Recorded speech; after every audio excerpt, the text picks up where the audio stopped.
এই কি খবর তোমাদের? এই যে দেখেন দুইজন সিরিয়াল দিয়ে আসছে, দেখছেন? আজকে আর একটা কবুতর মারা গেল, তাহলে কিন্তু এই গোসল করানোর জন্য কবুতর মারাও যেতে পারে। আমাদের খাকি কবুতরটাও গোসল করার জন্য একদম পাগল হয়ে রয়েছে, দেখছেন? দৌড়াদৌড়ি করতে গিয়ে বড় বাচ্চাও নষ্ট হয়, ছোট বাচ্চাও নষ্ট হয়। আমি আমার পাল্লার কবুতরকে শুধুমাত্র এটাই খাওয়াই, আর কিচ্ছু না। আসসালামু আলাইকুম দর্শকবৃন্দ, কি অবস্থা সবার, কেমন আছেন আপনারা? আপনাদের সবাইকে আমাদের নতুন একটা ভিডিওতে স্বাগতম।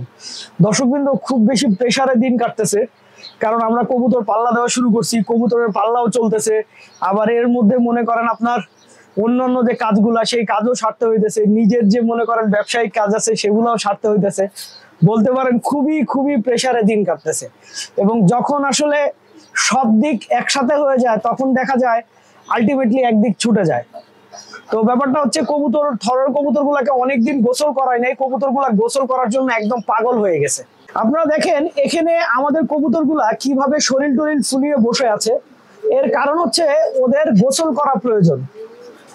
কবুতরের যখন এরকম গোসল করা প্রয়োজন হয় তখনই ওরা মনে করেন এইভাবে শরীর টরিল ফুলায় বসে থাকবে। এই সময়টা আপনাকে বুঝতে হবে কবুতর গুলাকে গোসল দিতে হবে।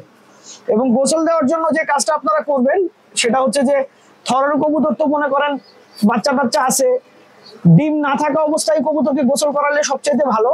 আর যদি ডিম থাকা অবস্থায় কবুতরকে গোসল করান তাহলে একদিন নরকে গোসল করায় শুকায় নিবেন, তারপরে আরেকদিন মাদিকে গোসল করায় শুকায় নিবেন। এইভাবে আসলে থরের কবুতরকে গোসল করানো যায়। আপনারা অনেক সময় জিজ্ঞেস করেন যে থরের কবুতরকে কিভাবে গোসল করাবো, তো আপনারা জাস্ট এই জিনিসটা অনুসরণ করলে আলহামদুলিল্লাহ থরের ঘরের কবুতর গুলাকে খুব সুন্দর মতো গোসল দিতে পারবেন। আর একটা কথা, এখন একটু ঠান্ডার সময়, তো যে কারণে কবুতরকে গোসল দিলে অবশ্যই মাথায় রাখতে হবে একদম সকালবেলা 10টা থেকে 10:30টার মধ্যে কবুতরকে গোসল দিতে হবে। যদি 10টা থেকে 10:30টার মধ্যে কবুতরকে গোসল না দেন তাহলে কিন্তু এই গোসল করানোর জন্য কবুতর মারাও যেতে পারে। কেন, কিভাবে গোসল করানোর জন্য কবুতর মারা যেতে পারে? কারণ হচ্ছে যে দেখা যাবে গোসল করাইলেন, গোসল করার পর শরীর ভিজা থেকে গেল, তারপর ঠান্ডা লেগে গেল, ঠান্ডার কারণে আসলে কবুতরটা মারা গেল। আপনারা এইদিকে খেয়াল করেন, আমাদের খাকি কবুতরটাও গোসল করার জন্য একদম পাগল হয়ে রয়েছে, দেখছেন? তার মানে কম বেশি আমাদের থরের সবগুলা কবুতরকেই আসলে এখন আমাদের গোসল দিতেই হবে। আমি তো শুধু এক পেয়ার দেখতেছিলাম, এখন দেখতেছি প্রত্যেকটা পেয়ারই গোসল করার জন্য একদম উন্মাদের মতো অবস্থা হয়ে রয়েছে। হ্যাঁ, তো দেখি আমি এদেরকে একটা একটা করে ধরে ধরে আসলে গোসল করাই দিব ইনশাল্লাহ। আজকে আর একটা কবুতর মারা গেল, খুব কষ্ট লাগে, খুবই কষ্ট লাগে আসলে যখন আসলে এইভাবে কবুতরের পছন্দের কবুতরের বাচ্চাগুলো মারা যায়। এই কবুতরটা আসলে আমার খুব কাঙ্ক্ষিত কবুতরের বাচ্চা ছিল, কিন্তু দেখেন কিভাবে মারা গেছে। এবং আলটিমেটলি আসলে আমার কিছু করার নাই, কারণ হচ্ছে ঠান্ডা একটু বাড়ছে এবং আমরা আমাদের থরের ঘরটায় এখনো পর্দা লাগাই নাই। তো থরের ঘরে পর্দা না লাগার কারণে ভেতরে ঠান্ডা ঢুকছে এবং ওই ঠান্ডার কারণে আজকে রাত্রেবেলা এই বাচ্চাটা মারা গেছে। খুব কষ্ট লাগতেছে, কিন্তু কষ্ট লেগে কিছু করার নাই, সমাধান করতে হবে। আজকে দেখি আমি আমার থরের ঘরের আশেপাশের যতগুলা ছোট জায়গা আছে সবগুলা ছোট জায়গা সিল করে দিব এবং ওদের ভেতরে যেন ঠান্ডা না আসে সেই ব্যবস্থা করে দিব ইনশাল্লাহ। আর এইদিকে দেখেন একদিনের ঠান্ডাতেই এই বাচ্চাটার মুভমেন্ট একটু সমস্যা হয়ে গেছে, হাঁটা চলা একটু প্রবলেম হয়ে গেছে। তো এই বাচ্চাগুলোকে আমি ভাবতেছি বাইরে নিয়ে চলে যাব, কারণ এই বাচ্চাগুলো মোটামুটি একটা মনে করেন স্টেবল কন্ডিশনে এসে পড়ছে, এখন খাওয়া দাওয়া মোটামুটি শিখে গেছে। খুব শিগগিরই ইনশাল্লাহ আমরা এদেরকে বাইরে নিয়ে চলে যাব। শিগগিরই বলতে আমি চেষ্টা করতেছি আমার একটা খাঁচা খালি করার, কিন্তু খাঁচা খালি করতে তো একটা নির্দিষ্ট সময় দরকার, সেটা হচ্ছে না। সময়টা পাইলে ইনশাল্লাহ খাঁচা খালি করে এদেরকে নিয়ে যাব। এরা মোটামুটি এখন একা একা খাবার খায়। হ্যাঁ, এইখানে দেখেন আমাদের আগের বাচ্চাগুলাই সঠিকভাবে বড় হয় নাই, এর আগে ওরা আবার নতুন বাচ্চা দিয়ে ফেলছে, দেখছেন? এই যে দেখেন একটা বাচ্চা ফুটে গেছে অলরেডি।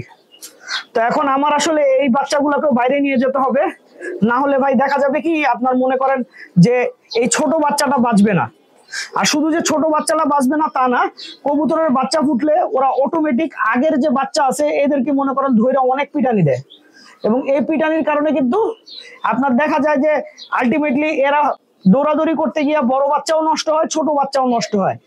দেখা যাবে যে আমি যদি এখনই এই ছোট বাচ্চাগুলোকে আলাদা না করি তাহলে আপনার ছোট বাচ্চাও মারা যাবে, বড় বাচ্চাগুলোও মারা যাবে ওর মায়ের কারণে। কারণ মা আলটিমেটলি ছোট বাচ্চার জন্য বড় বাচ্চাগুলোকে সহ্য করতে পারবে না, এই আর কি।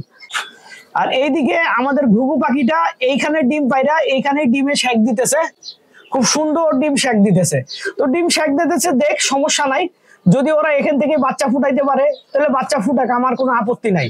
কিন্তু আমার কাছে মনে হয় যে ওরা ডিমটা আলটিমেটলি ভেঙে ফেলবে, কারণ এই এত শক্ত লোহার উপরে কখনোই আসলে ডিম সেক দিলে ওই ডিমটা ঠিক থাকবে না। এটা খুব সিম্পল বিষয়। হ্যাঁ, তো আমি ভাবতেছি কিভাবে একটা ধাপড়ি খালি করা যায়। একটা ধাপড়ি খালি করতে পারলে আমার জন্য আসলে খুব সুবিধা হইতো বাচ্চাগুলোকে ঘর চিনানোর বিষয়। আপনারা অনেকেই আমাকে জিজ্ঞেস করেন যে কবুতর পাল্লা দেওয়ার আগে পরে কি খাওয়াবো, বা কবুতর পাল্লা দেওয়ার সময় কি খাওয়াবো। ভাই, আমি কিন্তু আমার কবুতরকে খুব সিম্পল টাইপের খাবার খাওয়াই। আপনারা দেখেন এইখানে 2 রকম ধান আছে, আর হচ্ছে মনে করেন রেজা আছে। রেজার পরিমাণটা অনেক বেশি। আমি আমার পাল্লার কবুতরকে শুধুমাত্র এটাই খাওয়াই, আর কিচ্ছু না। আর তেমন কিছুই খাওয়াই না, আর তেমন কিছুর প্রয়োজনও হয় না।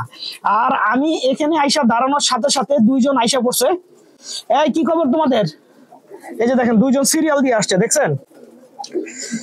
আমাকে দেখলে এদের যে কি একটা মনে আনন্দ কাজ করে, এই আনন্দ আপনাদেরকে বলে বুঝাইতে পারবো না আমি। হ্যাঁ, দেখেন এটা চলে আসছে। হ্যাঁ বলো, কি অবস্থা, কি খবর, কি খবর? এখন চলে যেতেছো কেন? আমি যখন কোনো কাজ করি তখন আমার মনে করো আইসা তোমরা বিরক্ত করো, ঠিক আছে? আবার যখন আমার কাজ থেকে আমি আপনাদের সাথে কথা বলতে চাই তখন কথা বলেন না কেন? ভাই, এটা কোন ধরনের ব্যাপার? এটা কোন ধরনের ব্যাপার বলেন আমাকে। এই যে দেখেন, এটাও কিন্তু সেম ক্যাটাগরি। কবুতরকে ভালোবাসলে, আমি একটা কথা সবসময় বলি, কবুতরকে যদি আপনারা ভালোবাসেন, কবুতর সেই ভালোবাসা আপনাকে ফেরত দিবে। এটা খুব সিম্পল একটা বিষয়। আর এইদিকে আমাদের বুড়া নটটা এখানে খুব শান্তিতে আছে, বুঝছেন? তার মানে এর তো এখন ডিউটি দেওয়া হয়েছে খালি মাদিদের সাথে, খুব আরামে দিন কাটতেছে। সারাদিন মাদিগুলার সাথে মনে করেন মদ সুত্তি করে, আবার মাইরও খায়, ধইরা মাঝে মধ্যে ডলাও দেয়। এই যে দেখেন ডলা দিল, দেখছেন তো? কখনো ডলা দিতেছে, কখনো জোড়া নিতেছে। আর এই কবুতরটা কিন্তু ঠিক মতো দেখতেও পায় না, বুঝছেন? আগে তো এক চোখ কানা ছিল, এখন আরেক চোখেও মনে করেন কম দেখতেছে। মুভমেন্ট যে করে, মুভমেন্টও বুঝে না। এই যে দেখেন যাইতেছে ও, এই যে পাশে যে মাদিটা আছে এটার সাথে জোড়া নিছে, তো জোড়া নিয়ে মনে করেন আপনার এদিক ওদিক যায়, আবার খাঁচার মধ্যে এদিক ওদিক বাড়ি খায়। এখন কি করব বলেন? এটা আমার একটা বাসার ভালো কবুতর, ওর বাচ্চা কাচ্চার অনেক ভালো রেজাল্ট পাইছি, তাই আমি ওকে বাদও দিতে পারি না। আপনারা দেখেন, দেখছেন অবস্থা?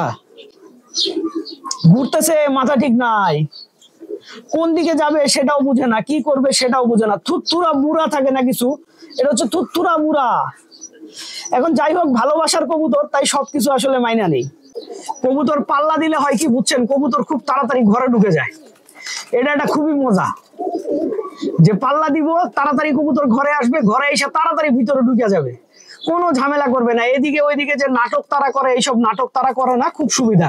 আমার এই কবুতরটাকে নিয়ে আমি খুব চিন্তিত, বুঝছেন? এই কবুতরটা একদমই উড়ে না। গত বছর পাল্লা দিছিলাম, পাল্লাতে মোটামুটি ভালোই করছে। এখন এই বছর পাল্লাতে সে কি করে, এটা নিয়ে আমি আসলে চিন্তিত যে এটার আলটিমেটলি শেষ রেজাল্ট কি হবে। দর্শকবৃন্দ, ভিডিওটা আমি এখানেই শেষ করছি। আপনারা সবাই ভালো থাকবেন, 5 ওয়াক্ত নামাজ পড়বেন। আসসালামু আলাইকুম।